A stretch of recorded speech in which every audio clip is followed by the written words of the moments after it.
Hey folks, Kilt-Man here, Kilt-Man at your services. How are you all? We're all doing very, very well. Now, rumours of my rapid recovery are sadly erroneous. I'm still not well, folks. Yeah, no, this is sort of a bit worrying now. It shouldn't be. It's only been, a few days.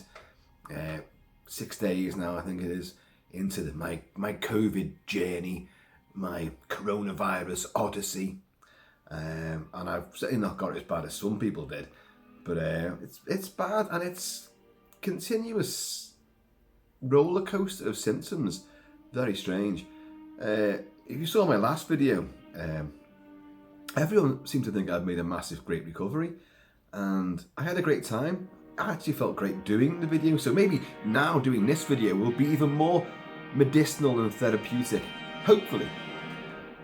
But I felt better yesterday, and then perhaps stupidly I went out, and you don't have to isolate anymore, do you?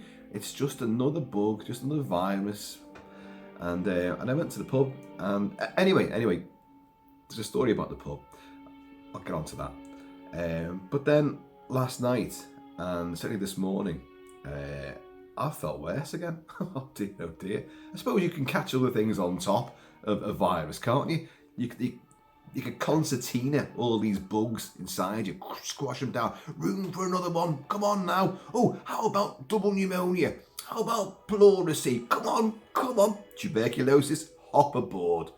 You know, maybe you touch out for everything, and that's the reason why you don't go out. Not because you might spread it to other people, but you're more susceptible to other bugs and viruses and chills and stuff. But yeah, and the cough comes and goes.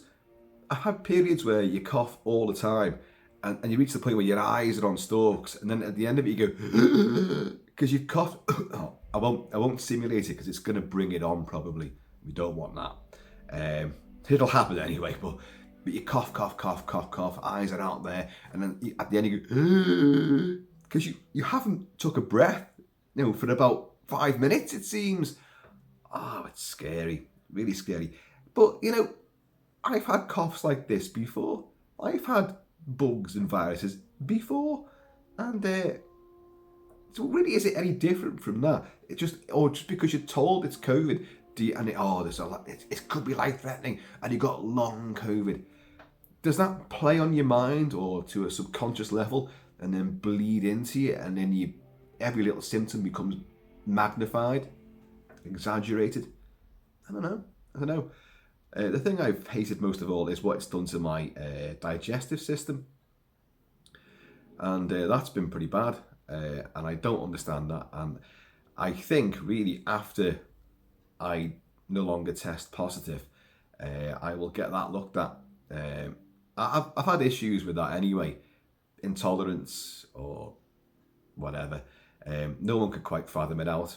But then again, they said, the encyclopedia, this is the doctors I've seen, various doctors, the encyclopedia on stomach, digestion and bowel anomalies is vast and unwieldy. It's huge. It encompassed the globe several times over, and we're still writing it. Well, that's mightily reassuring, isn't it? But yeah, so I've had many different diets and stuff to try to alleviate this, and a lot of time it works, and then suddenly out the blue it'll flare up again, and you get issues.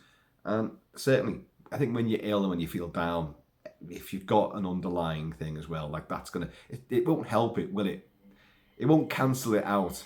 It'll come along to the party as well. Don't forget about me. I was here first.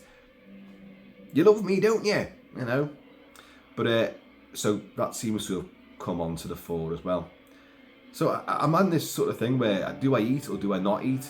Do I drink or do I not drink? What do you do? At the end of the day, nothing seems to save you, so you do whatever you want. But anyway, so I did go out, and I went to the pub yesterday because I felt a lot better. I felt very brighter, in myself. I was like, hey, there was a jaunt in my swagger. or a swagger in my Jones. I like to combine the two. And I went to the cask and had a few wee drams. Because everyone says, well, you know, they seem to forget that I'm a whiskey drinker anyway. And but they go like, you know, whiskey, it's good for you. It'll ease your throat. It'll clear out your system. Oh, it's great. I know. I drink it all the time. Although, sadly, I don't really think it worked in my favour. Because I was pretty bad overnight and I'd had a few. And I drank a couple of rusty nails as well. You try gargling with them. Oh dear. They tasted great. That's, you know, your blended whiskey of choice. I guess it was grouse. Large variety. And a Drambuie. Oh, it tastes lovely. And it does taste medicinal. It's very sweet. I got a very syrupy sort of feel from it. That's the Drambuie. And I thought, oh, that'll do me the power of good. It probably did me the exact opposite. You know, it probably flared up my system. But anyway. But the thing I was going to say was, because my voice doesn't sound, I'm hearing myself speak now. So I know I sound slightly bunged up, but I think I was a bit more raspy yesterday and a bit more growly. And someone did say to me, and I took it the wrong way. They went, oh, you sound like that Welshman.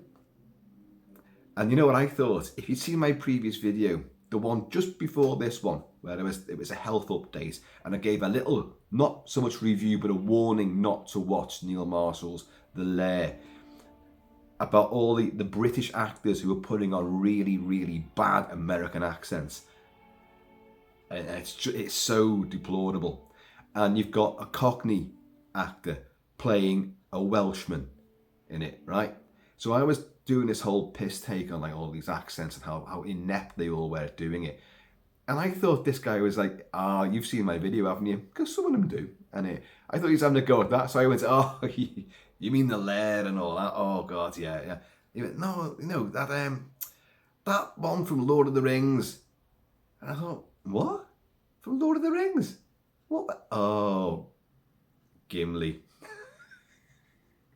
And I went, oh, well, you know, I am, hairy, and I've got shaggy hair, I've usually got a beard, and I love me beers, I love me whiskies, I love roast beef and all that, like, and like someone at the back shouted out, yeah, but you're not tall enough. You kick a man when he's down, like, but it did get me thinking, like, because, John Rhys Davies, who plays Gimli, is Welsh, he's a Welshman, and he was encouraged to use his Welsh accent in the films. And to me, he's always had more of a Scottish brogue as Gimli. You know, he's got my axe in his spinal column. That's why he's moving. And I think that's the sort of thing that I hear, not the sort of the Welsh brogue.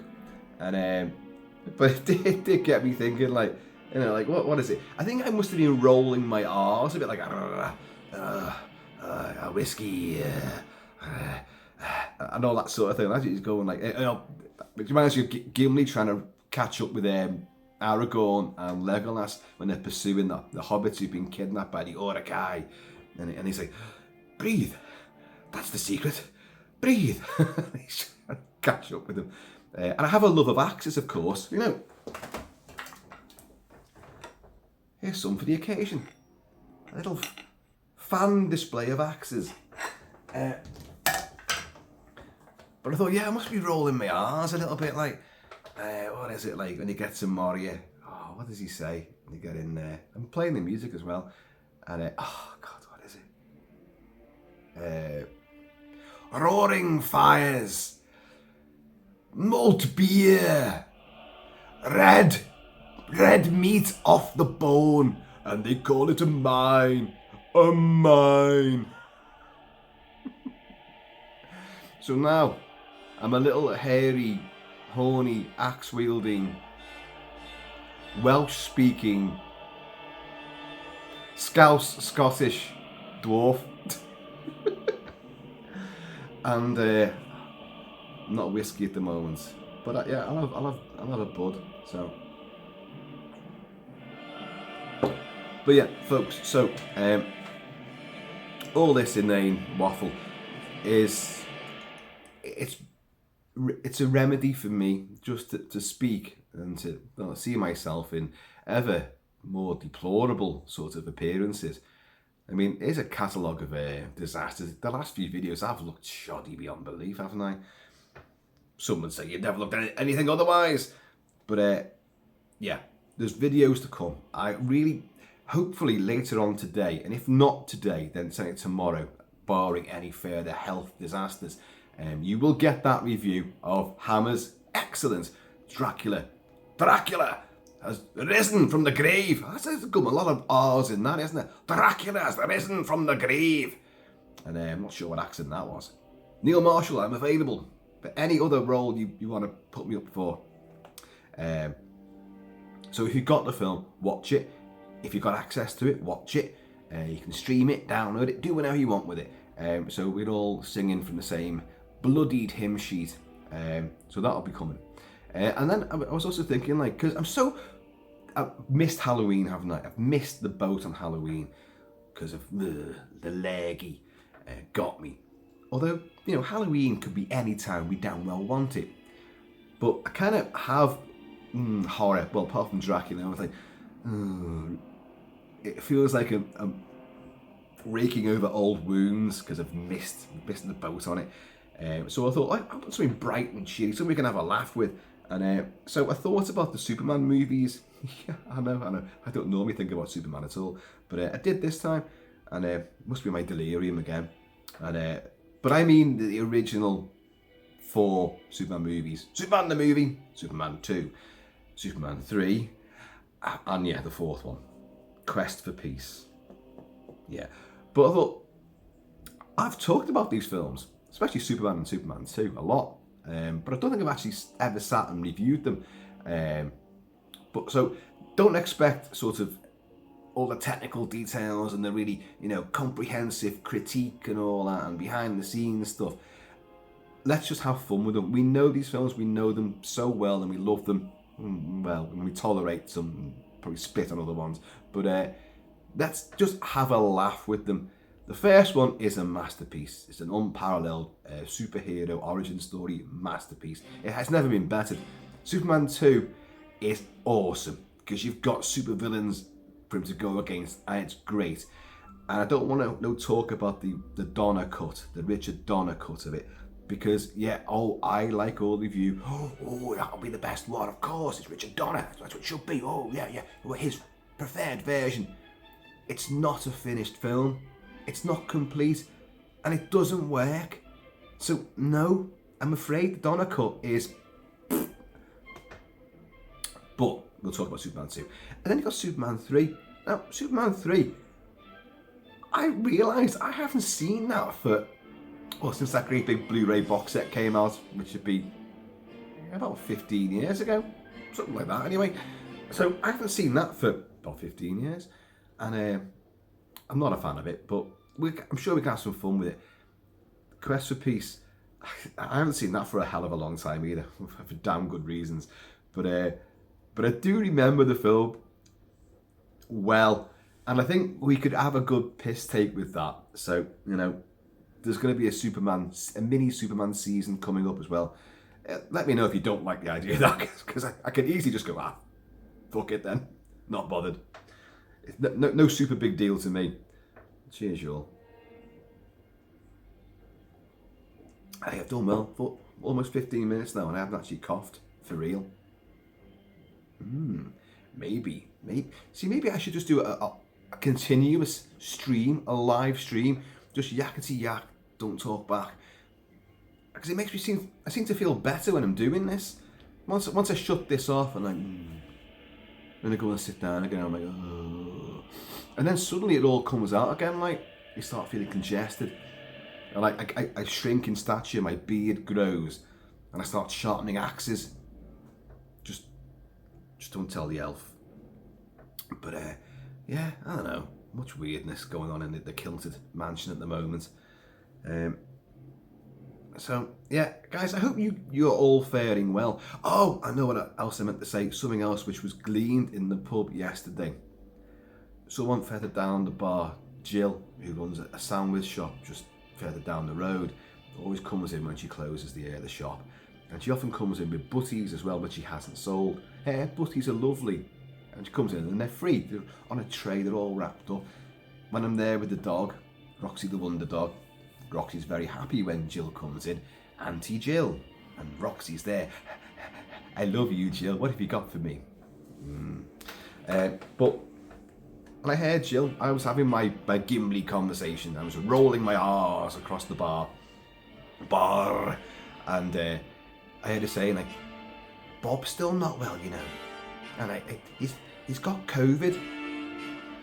So my ears picked up. Suddenly this dwarf had elven ears. Yeah, last Thursday, so we're talking just over a week ago, he was complaining of a sore throat and didn't feel too well. I was talking to him last Thursday in the pub for ages, and on the Friday, and I thought, I saw him on the Friday as well, and Jill said, but he shouldn't have come in, but he came back in on the Friday, and I remember him, and he must have had a few whiskies himself, because he seemed quite happy to me, and but he was spreading himself about, germ spreader, and because Bob is one of the, I have mentioned him before, Bob is an old merchant seaman, and yeah, forget Barnacle Bill, this is Barnacle Bob, he's been around the world several times, and the world kept on spitting him back. We've heard his stories before, you take him back, because yeah, he is the old salty seafaring cliche of yore. He knows every port. I don't mean the drink, although he does know his ports as well. He knows every vessel, every sea captain, every trade route. He knows all the produce of certain Jamaican communities. He's been all round all these trading places on every kind of ship known to man. And from just being like basically a stowaway to begin with, he worked his way up the ranks. He'd learn how the machines worked. He'd learn all the engineering. He'd learn all these skills. And then there was one great story, well, he thinks it's great, where he was bringing the tea into the shipping hauliers company in Liverpool, Port of Liverpool Authority building, the Cunard building, the Cunard line and all that, you know. And he walked in, he was brought in by the ship's captain, he was presenting his papers and all that. And he was just making the tea. But these people, all these bigwigs who run the shipping company, these shipping magnates, as they call them, we're sort of dissing this captain, saying, your figures don't tally up. And this guy couldn't, his papers were sort of wrong. Bob overheard all this, and Bob went back in, and he's just like this cabin boy, basically. And he went, no, look, what you need to do, yeah, the columns here, right, if we change that column there, and you'll see it adds up now. And he pinpointed all these things, and he wowed everybody, because suddenly everything made sense, and they were all very happy. Instant promotion. And he moved up the ranks like this, if he's to be believed. If he believed this, of course. But no, he's a great character. He has a working tugboat. He got a tugboat, which he has got. It's moored up not far from here, and it's meant, when it's finally done properly, it's going to be for charity. So you get all like school kids on there, special needs people on there, anyone who wants to hire it out, and you'll give them a tour of how it all works, and they're going to serve them food and all this, like, and go up and down the Mersey. Brilliant. So it's a brilliant endeavour, and he's 80 years old, but he looks about 60. He is a tremendous bloke, but he's one of those, and he group hops. So whoever's in the pub, he'll natter to them until he's scared them all off with these tales, and then he'll move on to the next people, and then you'll hear the same fucking stories being told to them that bunch of people heard, that couple heard, that you've heard a million times, and he is that cliche, but he's the bastard that gave me this. Old Bobolino, yeah. Odd job Bob, as I call him, which drives him up the wall. He doesn't understand what it means. Nor do I, for that matter. But odd job Bob, and he just goes, he just looks at me, and he tries to put on a really accents again. He goes, oh hey, oh fucking Highland blog, and I'm like, whatever you say, Bob, you know. But there's the cause of me being ill, and there's the cause of you guys not getting the videos that you need. So, you know, Bob, you gotta love him though. Not his fault, is it? But, and then it could, you know, I can't, how can I knock him? Because I went out, didn't I? So there could be other people that I've spread it to. What are you meant to do? You know, I'll isolate. A couple of years ago, you'd be walled up, wouldn't you? You know, people would be chucking food parcels, you know, and then running away in chemical warfare suits. And your little gnarled hand would come under the hatch, take the food in.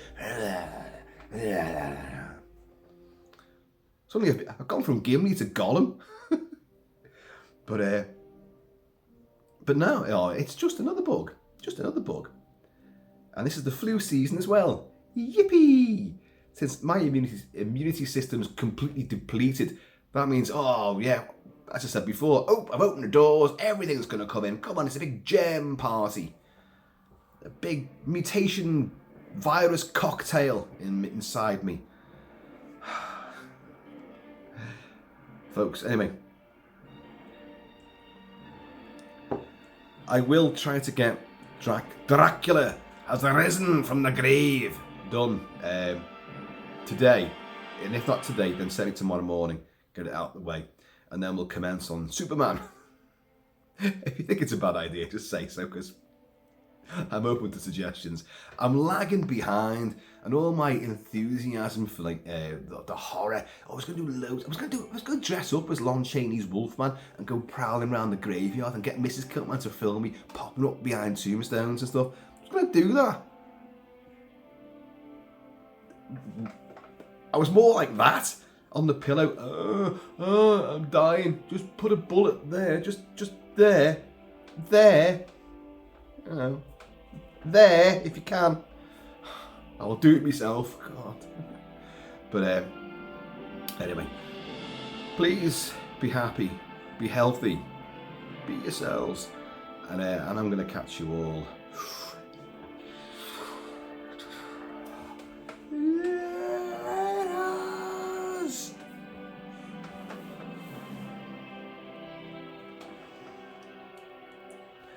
Just don't tell the elf.